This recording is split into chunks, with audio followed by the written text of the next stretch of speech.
Hello, Brian. Hi. How are you? Welcome to Florida. Thank you. And thank you for taking the time. We have a few questions about RSPA, and so we can talk about it and show the members in China. Okay. Love to. The first question would be why we changed USPTA to RSPA? So it's a great question. This process started in 2022, and as the racket sports industry started to grow and expand outside of just tennis, and it wasn't just the industry, but it was also facilities. And facilities were starting to add platform tennis, which is maybe not a sport that people know in China, squash, then it came pickleball, and now padel, which is another sport that's growing out of Europe. And so the facilities were growing, and the responsibilities of our members and our directors was also growing.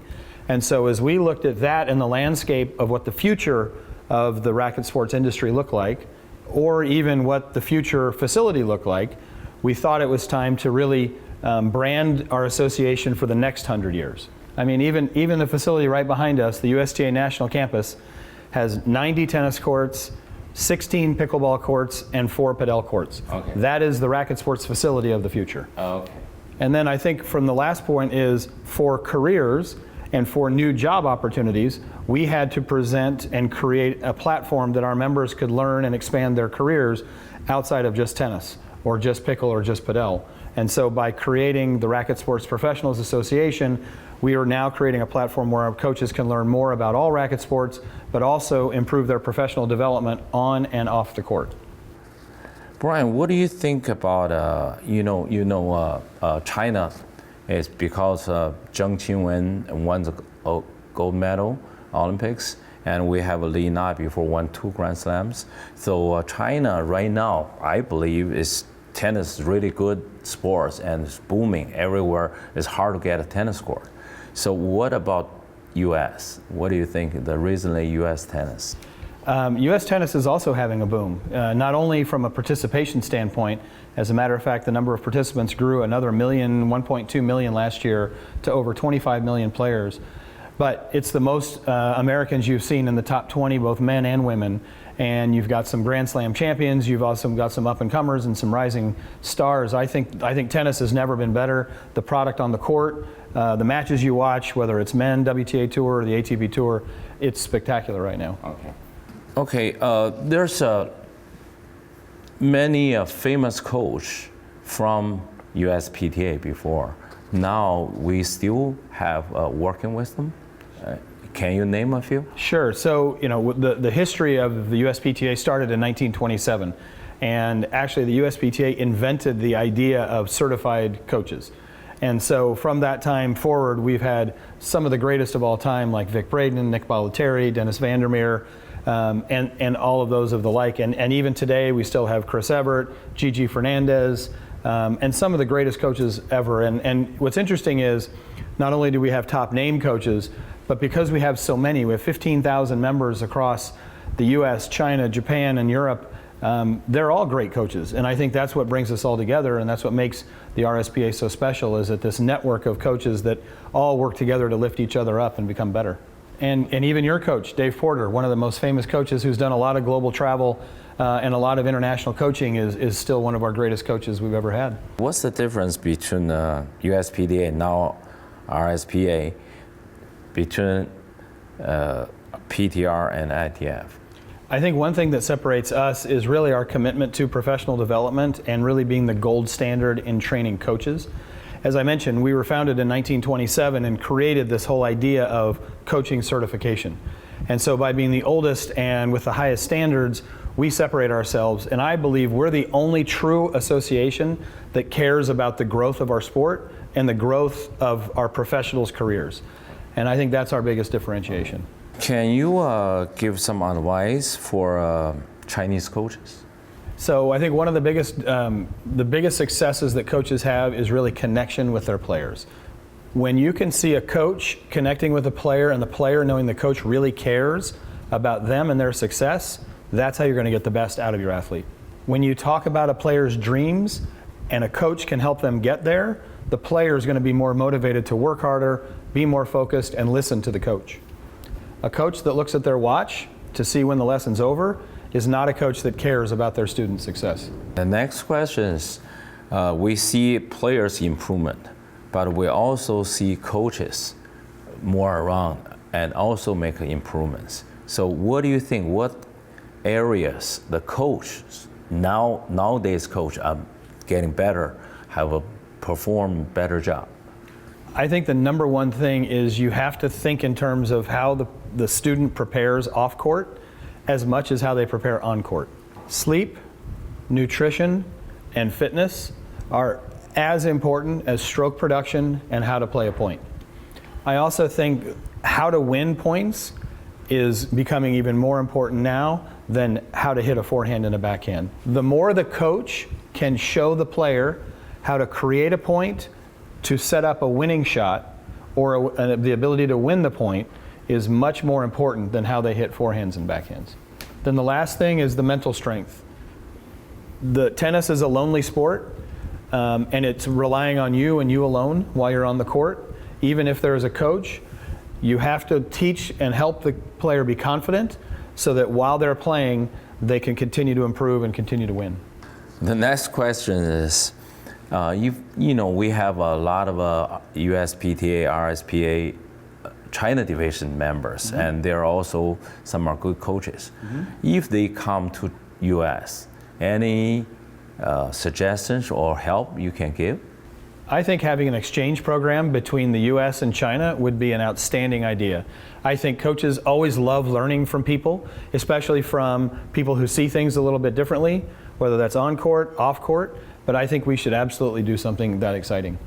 But that means also, though, that we get to send U.S. coaches to China, right? Of course. Good, because I think that's where we learn a lot as well, because the culture of the game is the same. And I think that's what brings us all together, is this global nature of tennis that many sports don't have. So I think it's an opportunity for our coaches to learn and an opportunity for the Chinese coaches to learn too. I have a question. Let's say if a Chinese coach wants to come to US, where they can go? They can to the camps, or they directly work for you, or anywhere where they can have a job maybe? Because we have so many different members and facilities, I think you could be a country club, it could be an academy, it could be a camp, it could be just for a summer. There's actually a whole industry in the United States of just summer tennis, where professionals can do really well in the Northeast and the Midwest, and just do that for one season. So I think there's lots of opportunities. And I also think what's exciting about this is all the information and how that coach can then become famous when they go back to China and talk about their time in the US and what they learned and who they learned from. I think it's helping raise their profile and helping their career as well. So next question is, for a US coach, how much they can make their income for a year? Well, let's say beginning coach or intermediate or some top coach like as a Chris Ever. I don't know if she's still teaching, but so the range of salaries? Yes. So the range of salaries in the United States is very wide depending on where you live, but it can start from $40,000 to $50,000 a year, and usually that includes a base salary of something and then a percentage of your lessons. So that's kind of the middle to low end. So that's $40,000 to $60,000 is really your entry-level coach. Your head professional is going to really between $100,000 or $80,000 and $120,000, and then your directors or your leaders in these facilities are easily going to make $150,000 all up to, I think the top professional makes about $600,000 a year. Okay. Well, next question is someone enjoys play tennis, maybe not become a pro, but maybe went to the college, and afterwards he maybe have a better job. What do you think about tennis affect people's life? So you have discipline, decision making, overcoming failure, and thinking creatively are all great skills that can turn from tennis into successful careers. We've seen a lot of top athletes and tennis players become leaders, CEOs, and top executives because of the skills they learn while they're competing in collegiate sports. But what we're also finding is even though people might be tennis players and have careers off the court, when they retire, they're starting to pick up and become a tennis coach as their second career. So the question is, you know, in China we have officials playing tennis, very high level government officials love to play tennis. Right. How about in US? It's more important that we all talk about tennis and in the terms of health and wellness because of all the great benefits it has. And I wish we'd see more politicians play, but we are starting to see a lot of celebrities play. Okay. So you have Matthew McConaughey and the movie Challengers that just came out last year, and a lot of celebrities are using tennis to stay fit, be social, and have a lot of fun. And you even have athletes like Dirk Nowitzki, who played Dallas basketball for the Mavericks, Bryce Harper, a baseball player who plays for the Phillies. They all use tennis as a cross-training to help them stay fit, stable, and great footwork. And I think you forgot to ask me about the most famous RSPA member today, and that's Joey Graziadei, who was The Bachelor last year and is now famous for being on reality TV, who started as a tennis pro and has been a member of the RSPA for 7 years, became The Bachelor, and then he went on to win Dancing with the Stars. Wow. And he started as a tennis pro, and he was on his way to become certified in pickleball when he got a call to be on the TV show. So in China, you know, tennis coaches sometimes working for the clubs, sometimes they're just individual as a coach. My question is, you know, in US, can you tell how to help the clubs to make better income? I think that's one thing that is really starting to happen most recently is because facilities are growing and expanding. And so the pressure on them to have positive return on investment and better income is very important. So one thing club owners and managers should do is look at their courts like tickets. And you're selling court time is like selling a ticket. And so if you have empty court time, you're not selling tickets. And so they should look at anything they can do, any activation, lessons, social play, school play, anything they can to fill the courts on a more regular basis. The biggest struggle with racket clubs is they're busy in the mornings, they're empty in the afternoons, and then after 5 o'clock, they're busy again. And it's that empty dead time in the middle of the day, which is where pickleball could be an option. Any kind of introductory tennis lessons for kids or schools could be an option. Anything to fill those courts. We even had one of our coaches in Chicago had a gymnastics team that came in for 2 hours just to fill the court time while tennis was on the fringe hours. I think you also have to think about what you charge at different times of day and be flexible. But also the most important thing I think for the clubs is to connect to the local community so that there's outreach for schools, outreach for senior citizens, and outreach for adaptive programs, whether it's wheelchair or other adaptive programs, which can, again, not only help the dead time, but also create more of an environment and community. The JTTC in Washington, D.C. is a great example. So it was built with private money. They have probably 15 to 20 indoor courts. They have 15 to 20 outdoor courts. But they do outreach to schools, and I think they're connected with somewhere between 10 and 15 schools within a 10 to 20 mile radius, that they're in the schools doing clinics, which then brings those kids into their junior programs over time. There's another club facility in Austin, Texas called the Austin Tennis Academy, and they have 10 schools that they work with. They give free lessons, but he's done the math, and if they get 100 kids for free lessons, 30% will sign up for their entry program, and of that 30%, 50% will be a consumer for life. Okay. The next question. What do you think about the junior development program between US and maybe say China or some other countries? Again, I think one of the greatest things you can do is exchange cultures and let people learn from each other and play with each other. I think in the US right now, I'm not sure how it's working in China, but in the US right now, kids are not playing enough matches and sets. So I would say any exchange program where kids from other countries can come together to actually play sets, matches, learn how to win and learn how to lose. what do you think? The junior program doing well. How the U.S. are doing it? It may be different than China, but you think it's better? Which part is better? Lydia was saying that from the coach's respect, maybe a Chinese coach are more like fundamentals or the strokes. Maybe a U.S. coach will lead them know how to win. So anything. Just say, what do you think about U.S.